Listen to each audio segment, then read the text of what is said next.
My name is Andrew Adem, and I'm the Food Systems Coordinator at AFSA. What is happening on the continent of Africa right now is that our food systems is transitioning into the hands of industries, and we have seen that our foods are disappearing. Our indigenous and local foods are disappearing, and they are disappearing in a way that most people are even not noticing.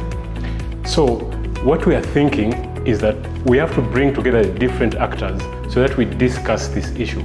Discuss how do we decolonize our food system? How do we bring the chefs? How do we bring the policymakers? How do we bring the consumers together to discuss how do we promote our African food?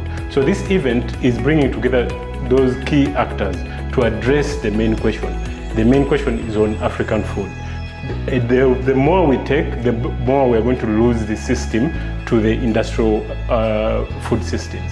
So this event is bringing together those different actors, and what we are going to discuss is how to shape the future of food on the continent. The theme of this gathering that we are having is My Food is African, Chefs and Change Makers Shaping Food Future on the continent. So the chefs and different change makers are going to come together to discuss. So it's going to be a platform. This is a platform where all those different actors are going to discuss how do we shape the future of food. And this process is towards building food sovereignty of the continent. So we are looking at Africans controlling the food production, controlling the food distribution, and controlling everything that each citizen is having on the plate.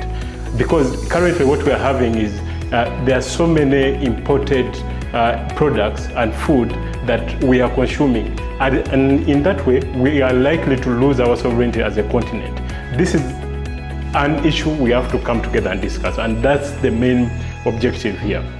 The My Food is African campaign is a flagship campaign of AFSA. This campaign is just like the word sounding, My Food is African. So the campaign is ideally to position African food and decolonize the food system on the continent.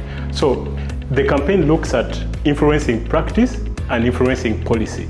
So in practice, we are looking at production, we are looking at markets, and in policy, we are looking at building a policy system that positions African food. So we are doing this campaign on the continent where currently we have more than 4 million people engaged in this campaign, in schools, in markets, in different organizations, citizens of the continent coming together to position African food. So the idea about the campaign is how do we win back our sovereignty, and this campaign is led by citizens on the continent. Chefs are not only people who only prepare food, they are influencers. They are custodians of knowledge around food and nutrition.